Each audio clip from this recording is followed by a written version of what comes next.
نحمده ونصلي على رسوله الكريم اما بعد فاعوذ بالله من الشيطان الرجيم بسم الله الرحمن الرحيم رب اشرح لي صدري ويسر لي امري واحلل عقدة من لساني يفقهوا قولي ربنا زدنا علما. باب استحباب ترک الترفع في اللباس تواضعا، تواضع کے طور پر شاندار لباس ترک کرنے کے مستحب ہونے کا بیان. وعن معاذ بن انس رضی اللہ عنہ ان رسول اللہ صلی اللہ علیہ وسلم قال من ترک اللباس تواضعا للہ وهو يقدر علیہ دعاه اللہ یوم القیامة على رؤوس الخلائق حتى يخيره من أي حلل الإيمان شاء يلبسها. رواه الترمذی وقال حدیث حسن. حضرت معاذ بن انس رضی اللہ تعالی عنہ سے مروی ہے کہ حضور صلی اللہ علیہ وسلم نے فرمایا، جو قدرت کے باوجود محض تواضع کے طور پر عمدہ لباس پہننا ترک کر دیتا ہے، اللہ تعالی قیامت کے دن اس کو تمام لوگوں کے سامنے بلائیں گے اور اس کو اختیار دیں گے کہ وہ ایمان کا جو لباس چاہے پہن لے. یعنی اس سے مراد یہ ہے کہ اگر کسی شخص کے اندر نہایت قیمتی لباس پہننے کی گنجائش اس کے پاس ہے اور اس کی وہ حیثیت رکھتا ہے، لیکن وہ جان بوجھ کر اپنی مرضی کے ساتھ، اپنے اختیار اور اپنی تواضع کے ساتھ اس سے کم تر درجے کا لباس اختیار کرتا ہے، تو اس کے اس جذبے کی قدر کی جائے گی. اس کا یہ مطلب نہیں کہ انسان اگر پہن سکتا ہے تو وہ فقیر نظر آئے اور لوگ اس کو صدقہ خیرات دینے لگیں. اس کا مطلب یہ ہے کہ انسان دنیا میں اگر اپنے لباس کی قیمت بچا کر کسی اور خیر کے کام میں اسے استعمال کرتا ہے اور اللہ کے راستے میں اسے لگانا چاہتا ہے، تو جس بھلائی کے کام میں وہ اس پیسے کو لگائے گا اس کی بہرحال قدر کی جائے گی. اور یہاں پر یہ جو لفظ آیا کہ قیامت کے دن وہ ایمان کا جو چاہے لباس پہن لے، یعنی اس کا بدلہ اس کو یا عوض اس کو قیامت کے دن ایمان کی شکل میں دیا جائے گا، جس سے یہ پتہ چل رہا ہے کہ ایمان ہی کی خاطر یا اللہ ہی کی خاطر اس نے دنیا میں اپنی خواہش کو چھوڑا تھا. اگلا باب ہے باب استحباب التوسط فی اللباس ولا يقتصر على ما يزری به لغیر حاجت ولا مقصود شرعی. لباس میں میانہ روی اختیار کرنے کا بیان اور یہ کہ ضرورت اور مقصود شرعی کے بغیر عیبناک لباس نہ پہنے. عن عمرو بن شعیب عن ابیہ عن جدہ رضی اللہ عنہ قال قال رسول اللہ صلی اللہ علیہ وسلم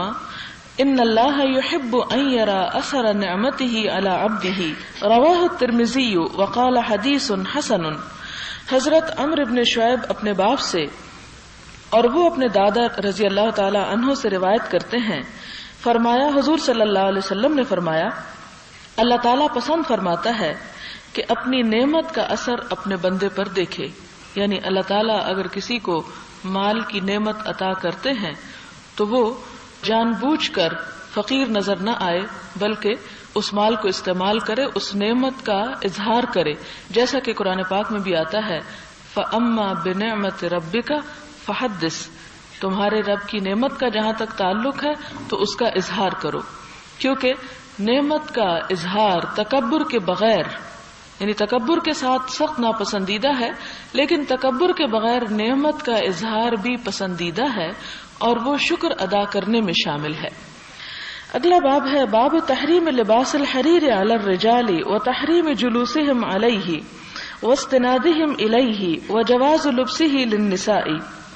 مردوں کے لیے ریشم کا لباس پہننے، اس پر بیٹھنے اور اس کے ساتھ تکیہ لگانے کی حرمت، اور عورتوں کے لیے اس کے پہننے کے جواز کا بیان. یہاں پر باب کا مختصر مفہوم یہ ہے کہ مرد ایسے لباس استعمال نہ کریں کہ جس سے ان کی طبیعت کے اندر سہل پسندی آئے، لیکن عورتوں کے لیے نزاکت کو پسند کیا گیا ہے. وہ اگر ایسا لباس استعمال کریں تو ان کے اجر میں کوئی کمی نہیں، لیکن مردوں کو ایسا لباس پہننے، حتیٰ کہ ایسے لباس کے تکیے استعمال کرنے سے بھی منع کیا گیا جس میں ریشم کا اثر موجود ہو، کیونکہ لباس اپنی ہیئت، اپنی بناوٹ، اپنے ٹیکسچر کے اعتبار سے بھی جسم کے اوپر اثر انداز ہوتا ہے، اور ریشم کے اندر یہ خصوصیت پائی جاتی ہے، یہ خاصیت پائی جاتی ہے کہ اس کے پہننے کے بعد انسان کے جذبات جو ہیں ان میں بھی نرمی اور جسم کے اندر ایک خاص قسم کی کیفیت ہوتی ہے. تو مردوں کے لیے اس کیفیت کو ناپسند کیا گیا، کیونکہ اسلام میں جہاد زندگی کا ایک لازمہ ہے. اگر مرد آرام دہ زندگی کے عادی ہو جائیں تو پھر وہ جسمانی مشقت کر نہیں سکتے، جو کہ ایک اچھی علامت نہیں ہے. اس میں پہلی حدیث حضرت عمر بن الخطاب سے، عن عمر بن الخطاب رضی اللہ عنہ قال قال رسول اللہ صلی اللہ علیہ وسلم لا تلبسوا الحریر فإن من لبسه في الدنيا لم يلبسه في الآخرة متفق علیہ. حضرت عمر بن خطاب سے روایت ہے، فرماتے ہیں کہ حضور صلی اللہ علیہ وسلم نے فرمایا ریشم کا لباس نہ پہنا کرو، یعنی مردوں کے لیے ہے، کیونکہ جو شخص دنیا میں ریشم پہنے گا وہ آخرت میں ریشم نہیں پہن سکے گا. بخاری اور مسلم کی روایت ہے. وعنہ قال سمعت رسول اللہ صلی اللہ علیہ وسلم یقول انما يلبس الحریر من لا خلاق له متفق علیہ. حضرت عمر بن خطاب رضی اللہ تعالی عنہ سے مروی ہے، فرمایا میں نے حضور صلی اللہ علیہ وسلم کو یہ فرماتے ہوئے سنا ہے، بے شک ریشم وہی پہنتا ہے جو بے نصیب ہے، یعنی جس کا آخرت میں کوئی حصہ نہیں. بخاری اور مسلم. بخاری ہی کی ایک اور روایت میں ہے جس کا آخرت میں کوئی حصہ نہیں ہے، من لا خلاق له، یعنی جس کا کوئی حصہ نہیں. وعن انس رضی اللہ عنہ قال قال رسول اللہ صلی اللہ علیہ وسلم من لبس الحریر فی الدنیا لم یلبسه فی الآخرہ متفق علیہ. حضرت عمر کی احادیث کے علاوہ حضرت انس سے یہ حدیث روایت ہے، فرمایا حضور صلی اللہ علیہ وسلم نے فرمایا جو شخص دنیا میں ریشم کا لباس پہنے گا وہ آخرت میں ریشم نہیں پہن سکے گا. اور یہ تمام احادیث پھر یاد دلا دوں کہ مردوں کے بارے میں ہیں. وعن علی رضی اللہ عنہ قال رأیت رسول اللہ صلی اللہ علیہ وسلم اخذ حریرا فجعله في يمينه وذهبا فجعله في شماله ثم قال ان هذين حرام على ذكور امتی. حضرت علی رضی اللہ تعالی عنہ سے روایت ہے، فرمایا میں نے حضور صلی اللہ علیہ وسلم کو دیکھا کہ آپ نے ریشم کو اپنے دائیں ہاتھ میں پکڑا اور سونے کو اپنے بائیں ہاتھ میں پکڑا، پھر فرمایا یہ دونوں میری امت کے مردوں پر حرام ہیں. یعنی اس حدیث سے وضاحت ہوتی ہے کہ عورتوں کے لیے حلال ہیں. اس کو ابو داؤد نے حسن اسناد کے ساتھ روایت کیا ہے. حضرت ابو موسیٰ اشعری سے روایت ہے کہ حضور صلی اللہ علیہ وسلم نے فرمایا ریشم اور سونا یہ دونوں چیزیں پہننا میری امت کے مردوں کے لیے حرام کی گئی ہیں اور ان کی عورتوں کے لیے حلال ہے. اس کو ترمذی نے روایت کیا ہے اور کہا کہ یہ حدیث حسن کے درجے پر ہے. حضرت حذیفہ بن یمان رضی اللہ تعالی عنہ سے مروی ہے، فرمایا ہمیں حضور صلی اللہ علیہ وسلم نے اس سے منع فرمایا کہ ہم سونے اور چاندی کے برتنوں میں کھائیں پیئیں، اور اس بات سے منع کیا کہ ہم ریشم اور اطلس کا لباس پہنے یا اس پر بیٹھے. بخاری کی روایت ہے. اگلا باب ہے باب جواز لبس الحریر لمن به حکۃ، خارش والے شخص کے لیے ریشم کے پہننے کے جواز کا بیان، کیونکہ وہ ٹھنڈک اس میں ہوتی ہے، نرم لباس ہوتا ہے. حضرت انس سے مروی ہے، فرمایا حضور صلی اللہ علیہ وسلم نے حضرت زبیر اور حضرت عبد الرحمن بن عوف رضی اللہ تعالی عنہما کو ریشم پہننے کی اجازت دی، اس لیے کہ ان دونوں کو خارش کی شکایت تھی، یعنی ان کی سکن اس طرح کی تھی کہ دوسرا کوئی لباس اس پر تکلیف دہ تھا، اس لیے ایکسیپشنل صورتحال کے تحت انہیں اس لباس کی اجازت. اس سے آپ دیکھیں کہ دین اسلام میں کتنی آسانی ہے اور بے جا قسم کی سختی نہیں ہے اور بے جا زہد اور تکشف نہیں، کہ جس کا مطلب یہ ہے کہ ایک چیز اگر حرام بھی ہے تو مخصوص حالات میں اور مخصوص ضرورت کے تحت اس کو استعمال کیا جا سکتا ہے. اگلا باب ہے باب النہی علی افتراش جلود النمور والرکوب علیہا، چیتے کا چمڑا نیچے بچھانے یا اس پر سوار ہونے کی حرمت کا بیان. حضرت معاویہ رضی اللہ تعالی عنہ سے مروی ہے، فرماتے ہیں کہ حضور صلی اللہ علیہ وسلم نے فرمایا ریشم یا چیتے کے چمڑے پر سوار نہ ہوا کرو. یہ حدیث حسن ہے. اس کے اور طبی وجوہات بھی ہو سکتی ہیں، لیکن اس کے علاوہ آپ دیکھیں کہ اس وقت دنیا میں ان جانوروں کی نسلوں کو باقی رکھنے کا کتنا مسئلہ ہے. اور ان کی حفاظت. اور شاید اسلام نے 1400 سال پہلے ہی اس چیز سے منع کیا، کیونکہ ظاہر ہے کہ اگر ایک شخص چیتے کا شکار کرے گا تو چیتے کا گوشت تو کھا نہیں سکتا، اسلام میں تو اس کا کھانا بھی حرام ہے. اور پھر دوسرا پرپز یہی ہو سکتا ہے کہ اس کی کھال کو انسان کسی استعمال میں لائے، تو اس کو سواری کے لیے استعمال کرنے یا اسے بچھانے اور اس کو استعمال کرنے سے منع کیا گیا ہے. تو اس سے خود بخود جانوروں کے حقوق کا تحفظ ہو جاتا ہے، کیونکہ ان کی نسلیں نایاب ہوتی ہیں، کم ہوتی ہیں، اور جو جانور انسان کی ضرورت کے ہیں وہ پیدا بھی کثرت سے ہوتے ہیں، جیسے بکری، بھیڑ، گائے وغیرہ. اگلی حدیث ہے حضرت ابو ملیح اپنے باپ سے روایت کرتے ہیں کہ رسول اللہ صلی اللہ علیہ وسلم نے درندوں کے چمڑوں کے استعمال سے منع فرمایا. پہلی حدیث میں صرف چیتے کا ذکر ہے، جبکہ اگلی حدیث میں اور درندوں کا بھی ذکر آتا ہے. اور اسی طرح ایک اور روایت ہے ترمذی کی جس میں درندوں کے چمڑے نیچے بچھانے سے منع فرمایا ہے. اور اسی سے پتہ چلتا ہے کہ پہننا بھی پرپسندیدہ نہیں، کیونکہ انسان جس قسم کا لباس پہنتا ہے اس قسم کی خصوصیات خود بخود اس کے اندر آنے لگتی ہیں. تو درندوں کا لباس اگر انسان پہن لے تو پھر اس کے اندر درندوں کسی فیلنگ کا آنا بھی ایک طبعی عمل ہو جائے گا. اگلا باب ہے باب ما یقول اذا لبس ثوبا جدیدا او نعلا او نحوه، جب نیا کپڑا یا جوتا وغیرہ پہنے تو انسان کیا کہے. عن ابی سعید الخدری رضی اللہ عنہ قال كان رسول اللہ صلی اللہ علیہ وسلم اذا استجد ثوبا سماه باسمه امامة او قميصا او رداء يقول اللهم لك الحمد انت كسوتنيه اسألك خيره وخير ما صنع له واعوذ بك من شره وشر ما صنع له. حضرت ابو سعید خدری رضی اللہ تعالی عنہ سے مروی ہے، فرمایا حضور صلی اللہ علیہ وسلم جب کوئی نیا کپڑا پہنتے تو اس کا نام لیتے، یعنی پگڑی، قمیص یا چادر وغیرہ، اور فرماتے اے اللہ تمام تعریفیں تیرے ہی لیے ہیں، تو نے ہی مجھے یہ پہنایا ہے،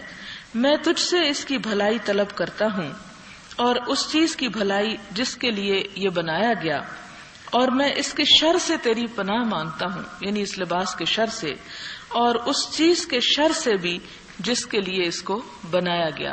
یہ لباس پہننے کی ایک دعا ہے، اس کے علاوہ دوسری دعائیں بھی ہیں. مثلا ایک اور دعا ہے الحمدللہ الذی کسانی ما اواری بہ عورتی واتجمل بہ فی حیاتی، وہ بھی مسنون دعا ہے، وہ بھی پڑھنے سے اس لباس کا ایک طرح سے حق ادا ہو جاتا ہے. حقیقت یہ ہے کہ انسان کو اللہ تعالیٰ نے جو نعمتیں دی ہیں قیامت کے دن وہ ان کے بارے میں سوال بھی کرے گا کہ ان کو پا کر میرا شکر کتنا ادا کیا، جب میں نے تجھے دیا تو تو نے لے کر کیا کیا. تو جب انسان اس موقع پر اللہ تعالیٰ کو یاد کرتا ہے اور اس طرح کی دعائیں پڑھتا ہے تو یہ دراصل اس نعمت کا ایک طرح سے شکر ادا ہوتا ہے. یہ بالکل ایسے ہے کہ جیسے عام انسانوں کے درمیان جیسے لین دین ہوتا ہے، تو ایک انسان جب دوسرے پر کوئی احسان کرتا ہے تو جواباً اس کا اخلاقی فرض، قانونی تو اخلاقی فرض بنتا ہے کہ وہ اس کا شکریہ ادا کرے. اور آپ دیکھیں کہ اس معاملے میں ہم سے زیادہ غیر مسلم قومیں آگے بڑھی ہوئی ہیں،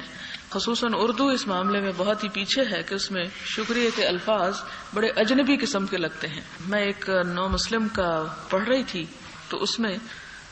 نے لکھا کہ میں ایک دفعہ لندن میں کسی ٹیکسی ڈرائیور کے ساتھ بیٹھا، اس نے میرا ڈریس دیکھ کر یہ سمجھا کہ شاید میں کوئی ایشین ہوں، تو مجھے دیکھ کر یہ کہتا ہے کہ کیا وجہ ہے کہ آپ کی زبان میں شکریہ کا لفظ نہیں. اس لیے کہ میں جتنے بھی ایشینز میرے ساتھ سوار ہوتے ہیں جب وہ اترتے ہیں تو وہ شکریہ نہیں کہتے، یوں لگتا ہے کہ ان کی زبان میں شکریہ کا لفظ نہیں ہے. اور یہ حقیقت ہے. مثال کے طور پر آپ دیکھیں کہ ہمارے اپنے ملک میں کیا عادت ہے. مثلا اگر آپ کسی ٹیکسی پر بیٹھیں یا اتریں اور آپ پیسے دیتے وقت تو آپ تو سوچیں گے کہ احسان کیا ہے اس پر، اس کو پیسے دے کر،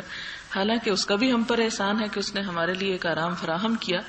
تو ضروری نہیں کہ انسان کوئی بہت بڑا ہی کوئی احسان کرے تو اس پر شکریہ ادا کرے، چھوٹی چھوٹی چیزوں پر بھی شکریہ ادا کیا جا سکتا ہے، اور اس سے تعلقات خوشگوار ہوتے ہیں. باہم انسانی تعلقات کی خوشگواری، اور تعلقات کی خوشگواری انسان کے اپنے فائدے میں ہے، اس لیے کہ جب تعلقات اچھے ہوتے ہیں تو انسان اگرچہ بھلائی دوسرے کے ساتھ کرتا ہے لیکن اس کو خود اس سے تسکین حاصل ہوتی ہے، خود اس سے سکون حاصل ہوتا ہے. مثلا آپ دیکھیں کہ آپ کسی کی طرف دیکھ کے مسکرائیں گے تو ایسا بہت کم ہوتا ہے کہ آپ کسی کو دیکھ کے مسکرائیں اور جواب میں آپ کو مسکراہٹ نہ ملے. تو جب آپ مسکراتے ہیں تو آپ دراصل دوسرے کا دل خوش کرتے ہیں، اور جب دوسرا آپ کو دیکھ کے مسکراتا ہے تو جواباً آپ کا دل خوش ہوتا ہے۔ اسی طرح جب آپ کسی کا شکریہ ادا کرتے ہیں تو دوسرے کے دل میں آپ کے لیے اچھے جذبات پیدا ہوتے ہیں۔ جب وہ آپ کے لیے اچھے جذبات پیدا ہوتے ہیں تو اس کا معاملہ آپ کے ساتھ اچھا ہوتا ہے، اور ان چیزوں سے ہی انسان اپنی زندگی کے اندر جسے کہتے ہیں ایک بہار لا سکتا ہے، چھوٹی چھوٹی چیزوں میں ایفرٹ کر کے، اور اسی زندگی کو انسان تلخ بنا لیتا ہے، اور اسی زندگی کو انسان ان چھوٹے چھوٹے الفاظ کے ذریعے، جسے وہ کہتے ہیں نا کہ زبان ہی انسان کو عرش پہ بٹھاتی ہے اور زبان ہی انسان کو تخت سے گراتی ہے، کہ انسان کے پاس آئی ہوئی نعمتیں جو ہیں بعض اوقات زبان کی تلخی کے ذریعے اس سے چھن جاتی ہیں، اور انسان کو ملنے والی بڑی بڑی نعمتوں میں سے انسانوں کے تعلقات بہترین جب انسانوں کے ساتھ ہوتے ہیں تو انسان حقیقی معنوں میں لائف انجوائے کر سکتا ہے، کیونکہ تنہا انسان اپنی زندگی کو انجوائے نہیں کر سکتا۔ آپ کے پاس سب کچھ ہو لیکن اگر آپ اپنی نعمتوں کو کسی کے ساتھ شیئر نہیں کر سکتے تو آپ زندگی کو کس طرح انجوائے کر سکتے ہیں؟ لیکن یعنی اگر اسلام کی پوری روح کا جائزہ لیا جائے تو جو چیز ہمیں نظر آتی ہے وہ یہ کہ اسلام یعنی انسان سوچتا ہے یہ نماز، یہ روزہ، یہ سب چیزیں دراصل کیا ہیں، تو ان سب چیزوں کے پیچھے آپ دیکھیں کہ عبادات میں بھی اگرچہ وہ اللہ تعالیٰ کی عبادت ہوتی ہے لیکن دراصل لوگوں کے حقوق ادا کیے جا رہے ہوتے ہیں، اور جب ہم سوچتے ہیں کہ ہم لوگوں کا حق دے رہے ہیں تو بعض اوقات یوں محسوس ہوتا ہے کہ لو ساری مصیبت ہمارے لیے کہ ہم ہی حق دیتے رہے۔ نہیں، صرف ہمیں نہیں کہا گیا، سب لوگوں کو کہا گیا کہ وہ سب ایک دوسرے کے حقوق ادا کریں۔ جب وہ سب ایک دوسرے کے حقوق ادا کرتے ہیں اور انسان جب قربانی کرتا ہے تو دوسرے اس سے فائدہ اٹھاتے ہیں، دوسرے جب قربانی کرتے ہیں تو ہم فائدہ اٹھاتے ہیں۔ جیسے کہ میں عرض کر رہی تھی کہ اسلام کی اصل روح یہی ہے کہ انسانوں کے ساتھ مل کر جینا سیکھو اور انسانوں کے ساتھ شیئر کرو، اور جب انسان کسی بھی چیز کو شیئر کرتا ہے اور کچھ نہیں تو اپنے اچھے آئیڈیاز کو اگر کسی کے ساتھ شیئر کرتا ہے، اپنے علم کو شیئر کرتا ہے، اپنے مال کو شیئر کرتا ہے، اپنی مسکراہٹوں اور خوشیوں کو شیئر کرتا ہے تو انسان کی وہی زندگی ایک باغ و بہار بن جاتی ہے۔ اور اگر انسان اس معاملے میں خود غرضی کا شکار ہوتا چلا جائے تو پھر وہ ساری نعمتیں انسان بعض اوقات خود بھی استعمال نہیں کر سکتا، اور اسی لیے قرآن پاک میں وَمَن يُوقَ شُحَّ نَفْسِهِ، جو اپنے نفس کے بخل سے بچا لیا گیا وہی دراصل کامیاب ہو گیا، اور نفس کا بخل ہی دراصل یہ ہوتا ہے کہ انسان ساری نعمتوں کو صرف اپنے ہی لیے خاص سمجھے۔ تو یہاں پر جو بات ہو رہی ہے وہ یہ ہے کہ لباس پہنے تو انسان اللہ تعالیٰ کا شکر ادا کرے، اور ایک بزرگ کا قول ہے کہ نعمت ایک جنگلی جانور کی طرح ہوتی ہے، شکر ادا کرنا اس جانور کو باندھ لینا ہے۔ جب انسان نعمت پہ شکر ادا کرتا ہے تو دراصل وہ نعمت اس کے پاس فائدہ مند نعمت بن جاتی ہے، ورنہ وہی نعمت انسان کے لیے عذاب ہو جاتی ہے۔ لباس پہننے میں دائیں طرف سے شروع کرنے کا بیان، اس بارے میں پیچھے بھی احادیث گزر چکی ہیں کہ آپ صلی اللہ علیہ وسلم ہر چیز میں دائیں طرف سے ابتدا کرنے کو پسند فرمایا کرتے تھے۔ آج کا جو باب ہے لباس کے علاوہ وہ ہے کتاب آداب النوم، سونے کے آداب کا بیان، والاستجاع والقعود والمجلس والجلیس والرؤیا۔ کتاب آداب النوم، سونے، لیٹنے، بیٹھنے، مجلس، ہم مجلس اور خواب کے آداب کا بیان۔ عن البراء بن عازب رضی اللہ عنہما قال كان رسول اللہ صلی اللہ علیہ وسلم اذا آوى الى فراشه نام على شقه الأيمن ثم قال اللهم اسلمت نفسي اليك ووجهت وجهي اليك وفوضت امري اليك والجأت ظهري اليك رغبة ورهبة اليك لا ملجأ ولا منجا منك الا اليك آمنت بكتابك الذي انزلت ونبيك الذي ارسلت۔ رواه البخاري بهذا اللفظ في كتاب الادب من صحيحه۔ حضرت براء بن عازب رضی اللہ تعالی عنہما سے روایت ہے، فرمایا حضور صلی اللہ علیہ وسلم جب بستر پر تشریف لے جاتے تو دائیں پہلو کے بل لیٹتے اور پھر پڑھتے، اے اللہ میں اپنی جان تیرے سپرد کرتا ہوں، میں اپنے چہرے کو تیری طرف متوجہ کرتا ہوں، اپنا معاملہ تیرے سپرد کرتا ہوں، اپنی پشت کو تیری پناہ میں دیتا ہوں، تیری محبت اور تیرے خوف کی وجہ سے تیرے سوا نہ کوئی پناہ گاہ ہے نہ جائے نجات ہے۔ میں ایمان لایا تیری اس کتاب پر جو تو نے نازل فرمائی اور تیرے اس نبی پر جس کو تو نے مبعوث فرمایا، اسے بخاری نے اپنی صحیح کی کتاب الادب میں اسی طرح روایت کیا ہے. انتہائی خوبصورت دعا ہے، اگر پڑھنے کی توفیق ہو جائے تو آپ دیکھیں کہ جیسے کہ قرآن پاک میں آپ پڑھ چکے ہیں کہ انسان جب سونے لگتا ہے تو اس کی ایک روح جو ہے وہ چلی جاتی ہے، گویا دوسرے معنوں میں اس کا شعور جو ہے اس سے چھن جاتا ہے، اور جس کو اللہ تعالیٰ زندگی دینے کا ارادہ فرماتے ہیں وہ روح اس میں لوٹا دیتے ہیں، اور اگر وہ ارادہ نہیں فرماتے تو وہ دوسری جو انسان کے اندر موجود ہوتی ہے وہ بھی نکل جاتی ہے. اور انسان اسی لیے کہتے ہیں کہ نیند اور موت آپس میں بہنیں ہیں، یا نیند بھی موت کی بہن ہے. تو یہاں پر آپ دیکھیں کہ جب انسان نیند کی حالت میں اپنے آپ کو ایک طرح سے اپنی جان اللہ تعالیٰ کے سپرد کر رہا ہوتا ہے تو شعوری طور پر جب وہ الفاظ بولتا ہے کہ یا اللہ میں اپنی جان تیرے سپرد کرتا ہوں، یعنی جو تو لے رہا ہے وہ تیرے ہی حوالے،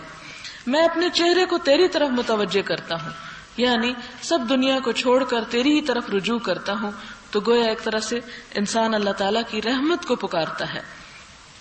اور پھر میں اپنا معاملہ تیرے سپرد کرتا ہوں، اگر میری یہ نیند جو ہے میری موت کا سبب بن رہی ہے اور مجھے دوبارہ دنیا میں آنے کا شاید موقع نہ ملے تو پھر میری جان تیرے حوالے اور تجھ سے میں رحم کی امید کرتا ہوں. میں اپنی پشت کو تیری پناہ میں دیتا ہوں، یعنی دراصل پشت کو پناہ میں دینے کا مطلب ہے کہ تو مجھے حفاظت عطا کر، تو مجھے بچا. اس لیے کہ جب انسان سو جاتا ہے تو انسان بالکل اپنے آپ سے بھی غافل ہو جاتا ہے، اسے تو نہیں پتہ چلتا کوئی چیز اوپر آ گرے، کوئی چیز کاٹ جائے، کوئی کچھ کر جائے. آپ دیکھیں کہ کتنے حادثات ہم سنتے ہیں کہ سوئے ہوئے ذبح کر دیا، سوئے ہوئے مار دیا، سوئے ہوئے کچھ سنگھا کے گھر لوٹ لیا، بے شمار چیزیں ہوتی ہیں سوئے ہوئے. تو آپ دیکھیں کہ سونا انسان کی ضرورت بھی ہے، اور جب تک ساؤنڈ سلیپ نہیں لیتا انسان زندہ نہیں رہ سکتا، کیونکہ وہ اس کی ایک، جس طرح بھوک کو پورا کرنا کھانا ایک ضرورت ہے، اسی طرح سونا ایک ضرورت ہے. اور جب انسان پوری طرح سو جاتا ہے تو پورے ماحول سے بالکل بے خبر ہو جاتا ہے، اپنے نفع اور نقصان سے بالکل بے خبر ہو جاتا ہے، اسے نہیں پتا چلتا کہ اب میرے ساتھ کیا ہونے. کیونکہ جب تک انسان جاگتا رہتا ہے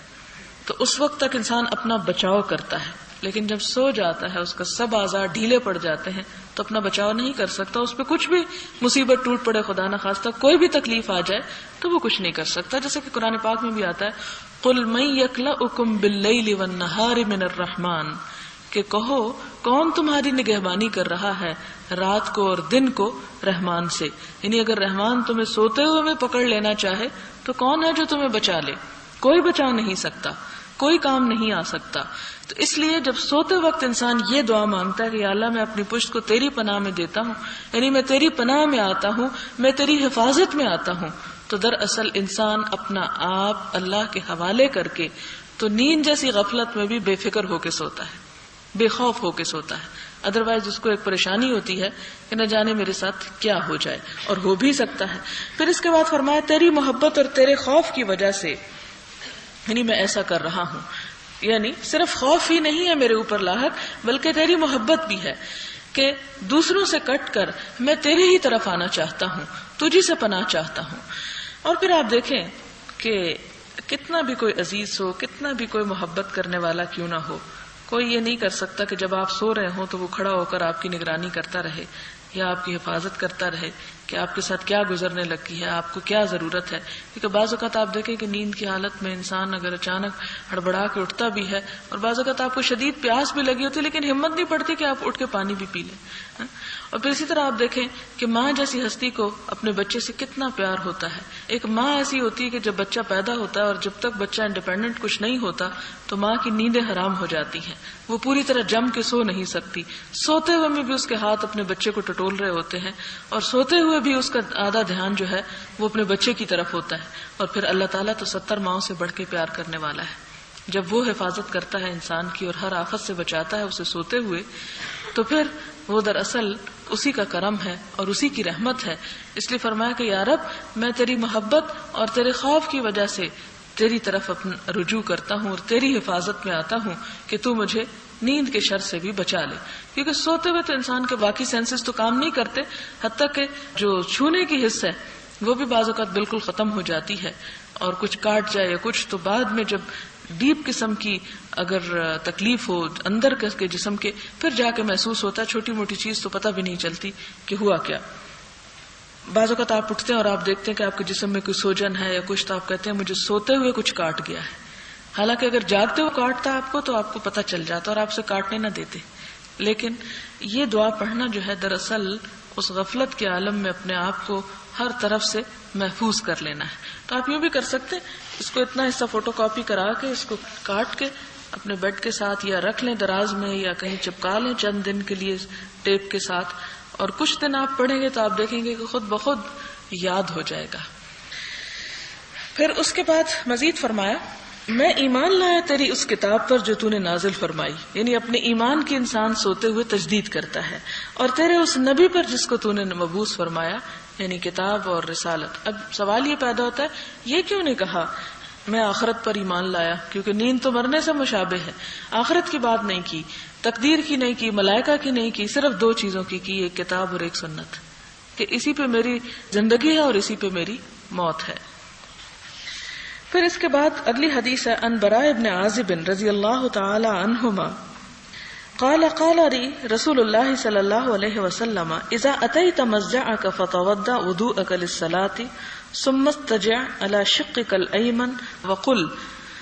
اور پھر یہ دعا حضرت براء بن عازب سے روایت ہے، فرمایا حضور صلی اللہ علیہ وسلم نے مجھ سے فرمایا جب تم بستر پر جانے کا ارادہ کر لو تو وضو کرو جس طرح نماز کے لیے وضو کرتے ہو،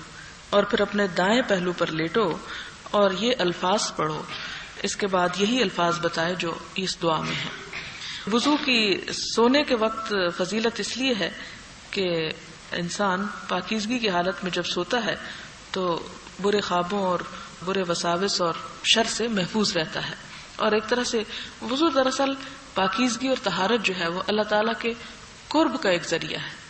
آپ کو یاد ہوگا کہ حدیث کی جتنی بھی کتابیں ہیں بڑی بڑی اور خاص طور پر سنن جو ہیں ان کی ابتدا ہی کتاب الطہارہ سے ہوتی ہے، کیونکہ طہارت اسلام میں سب سے پہلی ریکوائرمنٹ ہے، سب سے ضروری اور سب سے پہلی. آپ کو معلوم ہے کہ ایک شخص جب مسلمان ہوتا ہے، کفر سے اسلام کی طرف آتا ہے، تو پہلا مطالبہ جو اس سے کیا جاتا ہے وہ نہانے کا ہے کہ وہ نہا لے، پاک ہو جائے. اور جیسا کہ قرآن پاک میں آتا ہے قد افلح من تزکا وذکر اسم ربہ فصلی، کہ کامیاب ہو گیا وہ نمبر 1 جس نے پاکیزگی اختیار کی. اور تزکیہ میں جسمانی طہارت بھی ہے، صفائی بھی ہے اور روحانی بھی ہے. اور تزکیہ کے ساتھ ساتھ کیا کرے، وذکر اسم ربہ، اپنے رب کا نام لیتا رہے، رب کا ذکر کرے. جب تک رب کا ذکر نہیں کرتا انسان کامیاب نہیں ہو سکتا. دنیا میں بھی کامیابی کے لیے ضروری ہے کہ انسان رب کو یاد کرے، جیسے کہ ایک حدیث میں آتا ہے کہ میں اپنے بندے کے اس وقت تک ساتھ ہوتا ہوں جب اس کے ہونٹ میرے ذکر میں ہلتے رہتے ہیں. اور تیسری کام فصلی، پھر نماز پڑھے. تو یہ کامیابی کی 3 شرائط قرآن پاک میں بتائی گئی، اور ان تینوں میں آپ دیکھیں کہ ذکر اور نماز بھی اسی وقت ہوتی ہے جب انسان پاک ہو. یعنی ویسے ذکر تو زبان سے انسان کچھ نہ کچھ پڑھ سکتا ہے، شرط نہیں ہے اس کے لیے وضو، لیکن اگر انسان ہر وقت طہارت کے ساتھ یا وضو کے ساتھ ہوتا ہے تو وہ اس کی کیفیت جو ہے اس کو رب سے قریب کر دیتی، کیونکہ رب پاک ہے، اللہ تعالیٰ پاک ہے، اس کی کتاب، اس کا نام پاک ہے. تو اس کے لیے انسان کے لیے بھی پسندیدہ یہی ہے کہ وہ بھی پاک رہے. اور پھر آپ دیکھیں کہ حضرت بلال کو ایک دفعہ حضور صلی اللہ علیہ وسلم نے فرمایا تھا کہ بلال آج کیا بات ہے کہ میں جنت میں اپنے آگے آگے تمہارے قدموں کی چاپ سن رہا تھا. تمہارا کیا عمل ہے جس کی وجہ سے تم جنت میں یعنی ایک طرح سے میرے سے بھی آگے جا رہے تھے، یعنی تیز تیز جا رہے تھے اور آگے آگے جا رہے تھے، کیا عمل ہے تمہارا؟ تو انہوں نے عرض کیا کہ یا رسول اللہ صلی اللہ علیہ وسلم اور تو مجھے نہیں معلوم، لیکن ایک پسندیدہ عمل جو میرا ہے، یعنی جو مجھے بڑا اچھا لگتا ہے یا جس کا اوپر میں دوام اختیار کرتا ہوں، وہ یہ کہ جب میں بے وضو ہوتا ہوں تو وضو کر لیتا ہوں، یعنی وضو نہیں رہتا تو وضو کر لیتا ہوں، اور جب وضو کر لیتا ہوں تو اس کے بعد میں 2 نفل پڑھ لیتا ہوں. یہ وضو کے نفل کی یہ فضیلت ہے. یہ نماز سے پہلے بھی انسان پڑھ سکتا ہے وضو کے نفل، اور عام طور پر بھی. تو یہ اس میں بھی آپ بنیادی طور پر دیکھیں کہ جنت میں آگے آگے جانے کی اصل جو وجہ ہے وہ بھی طہارت ہی ہے. اور اسی آیت کو آپ پھر ریپیٹ کر لیں کہ قد افلح، یقیناً فلاح پا گیا کون، من تزکا، جس نے پاکیزگی اختیار کی، وذکر اسم ربہ، رب کا نام لیا یعنی ذکر کیا، فصلی، پھر نماز بھی پڑھی.